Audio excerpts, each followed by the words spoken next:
A nurse begins caring for a boy in a vegetative state in a solitary mansion. The parents, consumed by grief, distance themselves from him, but the connection with the boy starts to change. One day, a surprising event occurs, leaving everyone incredulous. Hello, my friends. I am Linda, and this is the Linda's Stories channel. I hope you enjoy this story. Isabella adjusted her pristine white uniform and took a deep breath before ringing the doorbell. It was her first day as a private nurse at the Thompsons' house, a wealthy family living in a mansion on the outskirts of the city. She had taken over the position from a colleague who had to leave unexpectedly, not knowing quite what to expect. The door opened, revealing a middle-aged woman with deep, dark circles under her eyes and a tired expression.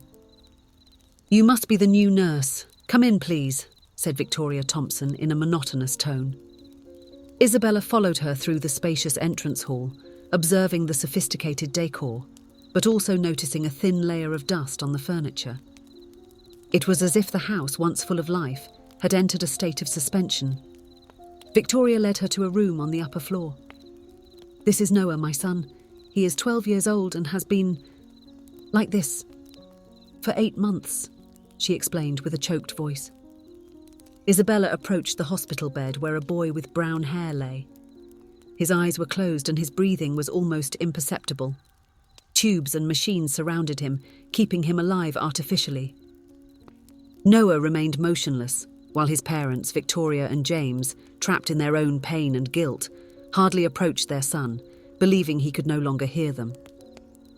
What hurt them the most was that before the accident, Noah was the kind of boy who brought light wherever he went. Always with a smile on his face, he loved running through the gardens of the house and playing guitar with his father on Sunday afternoons. "What happened to him?" Isabella asked gently. Victoria looked away. "A car accident. I was driving. A truck lost control. Noah was in the back seat." She could not continue, as tears silently escaped her. Victoria stared at the ground as if the words carried an unbearable weight that she could never release. Silence took over the room, but in her mind, the sound of the truck's impact echoed incessantly. Every day that fraction of a second returned to haunt her, the scene replaying like a movie that never went out of circulation. If only she had turned left. If only she had looked in the rearview mirror one more time. Every decision, every detail of that afternoon now seemed like fatal choices. What were once simple gestures had transformed into deep marks of guilt on her soul, which no amount of time could erase. Isabella felt her heart tighten. Years ago, she had lost her younger brother to a rare disease. The pain of that loss still accompanied her, but it had also shaped her vocation as a nurse. Caring for gravely ill patients was her way of honouring his memory. "I'm sorry, Mrs. Thompson. I will do my best to take care of Noah," Isabella said sincerely. Victoria nodded, quietly thanking her before leaving the room. Isabella was left alone with Noah, studying his vital signs and familiarising herself with the equipment. As she checked the IV, she began to speak softly to the boy. "Hi, Noah. My name is Isabella, and I will be taking care of you from today. I hope we can become friends." As the days went by, Isabella established a care routine. Besides the medical procedures, she made sure to talk to Noah, tell stories, and even sing softly to him. Victoria and James, Noah's parents, rarely appeared in the room. Isabella saw them only briefly, always with worn-out and distant expressions. Since the accident, Victoria and James barely looked each other in the eye. The guilt, even if unspoken, was always present, corroding what was left of the partnership that once united them. One afternoon, while changing the sheets, Isabella heard an argument coming from downstairs. The raised voices of Victoria and James echoed through the empty house. "It's been 8 months, Victoria. We have to accept that he won't..." James's voice broke. "Don't you dare finish that sentence!" Victoria shouted. "He is our son. And that's why it hurts so much to see him like this. Maybe it's time to..." "Don't even think about it. As long as I live, I will fight for my son." The sound of a door slamming ended the argument. Isabella felt the weight of that shattered family. She looked at Noah, so serene in his deep sleep. That night, after finishing her shift, Isabella couldn't sleep. She lay tossing and turning in bed, thinking about Noah and his family. She remembered how her own family had come together during her brother's illness, finding strength in faith and mutual love. Months went by, and Isabella couldn't avoid comparing Noah with her younger brother. Both were children full of life, taken prematurely from what they loved. The difference was that, while fate had taken her brother away forever, Noah was still there. It was as if he were stuck between two worlds. And Isabella wondered if the presence of those we love was capable of anchoring someone to life. That was what she could not let Victoria and James lose, the chance to bring Noah back. It was her mission there, even if it hadn't been announced. One day Isabella arrived early. She found Victoria in the kitchen, absent-mindedly stirring a cup of cold coffee. "Good morning, Mrs. Thompson. Can I talk to you for a moment?" Isabella asked hesitantly. Victoria looked up with tired eyes. "Of course, Isabella. Is there a problem with Noah?" "Actually, I wanted to talk about you and Mr. Thompson." Isabella took a deep breath before continuing. "I know it's none of my business, but I can't help but notice how much you're both suffering, and how much it's affecting Noah." Victoria frowned. "What do you mean?" "Noah is in a coma, I know," Isabella gently completed. "But I believe he can still feel your presence, your love. And right now, that's what he needs the most." Tears began to well up in Victoria's eyes. I can't look at him without feeling guilty. If I hadn't been driving that day..." Isabella held the woman's hand. "Accidents happen, Mrs. Thompson. Guilt won't help Noah. What he needs is your love and strength." Victoria sobbed, years of repressed pain finally coming to the surface. Isabella embraced her, letting her cry on her shoulder. At that moment, James entered the kitchen. Seeing the scene, he hesitated for a moment before approaching. "What is happening?" he asked, worried. Isabella looked at him with determination. "Mr. Thompson, I think it's time for you both to visit Noah, together." James seemed startled by the idea, but Victoria lifted her tear-stained face and reached out to her husband. "She's right, James. Our son needs us." With hesitant steps, the couple climbed the stairs accompanied by Isabella. In Noah's room, they stopped at the doorway, as if an invisible barrier prevented them from entering. Isabella gently guided them closer to the bed. "You can hold his hand. Talk to him. Noah needs to feel that you are here," she encouraged. Victoria was the first to move. With trembling hands, she touched her son's face. "Noah, my love, Mommy is here." Her voice faltered. James approached the other side of the bed, his eyes glistening. "Hey, champ, we miss you." Isabella watched the scene with a heavy heart. This was just the first step of a long journey, but it was a start. Silently, she left the room to give the family some privacy. In the following weeks, a subtle change began to occur in the Thompson household. Victoria and James started visiting Noah daily, sometimes together, sometimes separately. Isabella encouraged them to talk to their son, share their day, and recall happy moments. Previously, they immersed themselves in daily tasks, unable to accept their son's situation. One afternoon, while tidying up the room, Isabella found a dusty guitar in the closet. She remembered Victoria mentioning that Noah loved music. Without a second thought, she picked up the instrument and cleaned it carefully. When James arrived for his daily visit, Isabella greeted him with the guitar in hand. "Mr. Thompson, I heard that you and Noah used to play together. Maybe he would like to hear a song."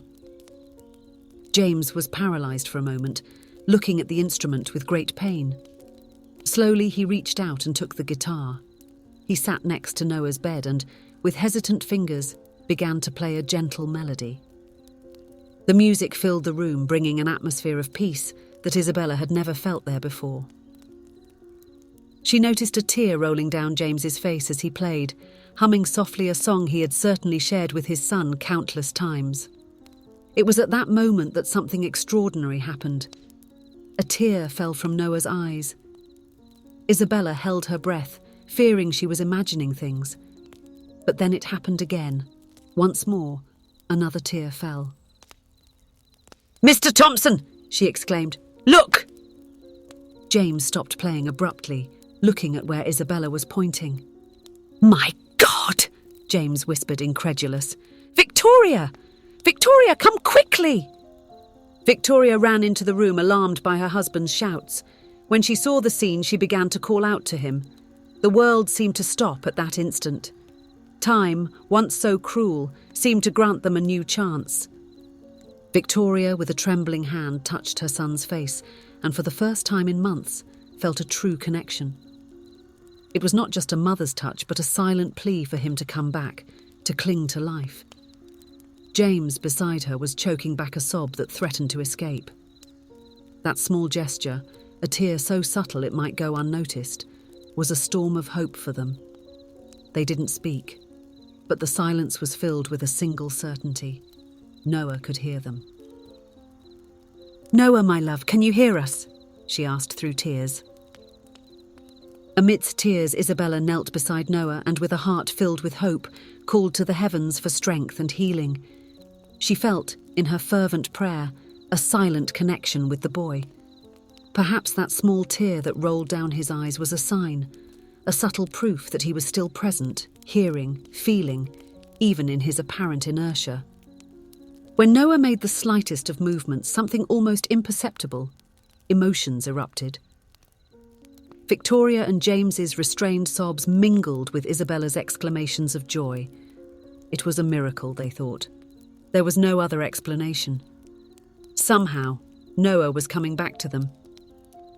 Driven by a hope that had long eluded them, Victoria and James sought a second medical opinion. Something that once seemed unnecessary, given the so definitive diagnosis, now became urgent. The room fell into absolute silence when the new doctor lowered his eyes to Noah's medical records. "We were wrong," he began, the words sounding like an almost whispered confession. Victoria felt her heart stop for a moment. The previous exams pointed to an irreversible condition, but upon reviewing more closely, we realised there was a mistake in the interpretation. Noah's condition is not as critical as we believed. James sank into the chair, his face pale, expression caught between relief and disbelief. Victoria, on the other hand, didn't know whether to laugh or cry. A mix of anger and relief completely overtook her. "What does it mean?" she asked, her voice filled with urgency. The doctor hesitated, choosing his words carefully.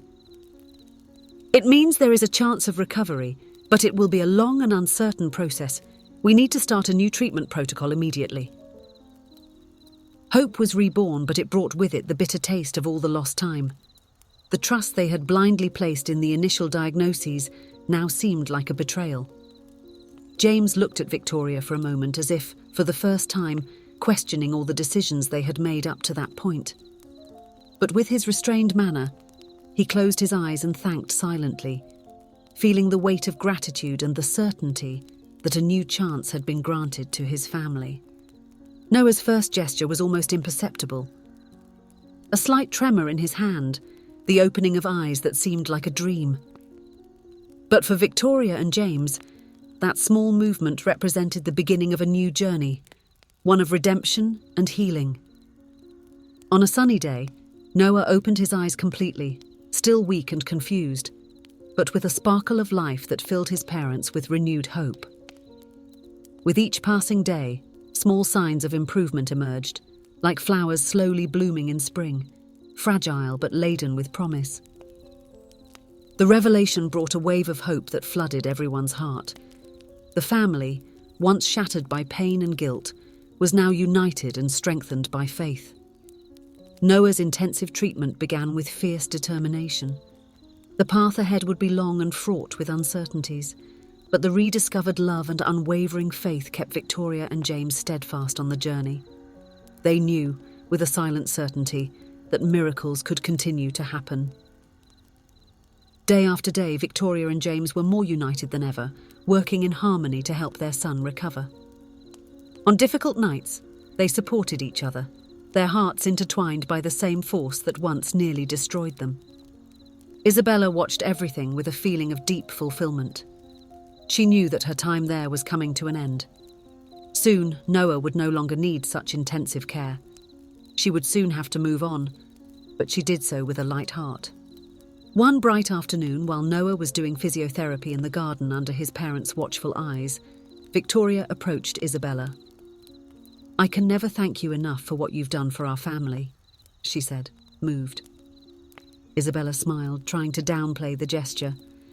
"I just did my job, Mrs. Thompson." "You did much more than that," Victoria insisted, her eyes shining with gratitude. "You brought back what mattered most. You reminded us of the power of love, of faith. You gave us hope again." Isabella's eyes welled up. "I'm glad I could help. Noah is a very special boy." Victoria looked at her son, who was now laughing beside James, and sighed with tenderness. "Yes, he is. And thanks to you, we have a new chance as a family." That night, in her small apartment, Isabella knelt as she did every day and gave thanks for the opportunity to have touched the lives of the Thompsons. She knew that her mission was far from over. As she prayed, the phone rang. It was the hospital. Another family needed help, needed hope.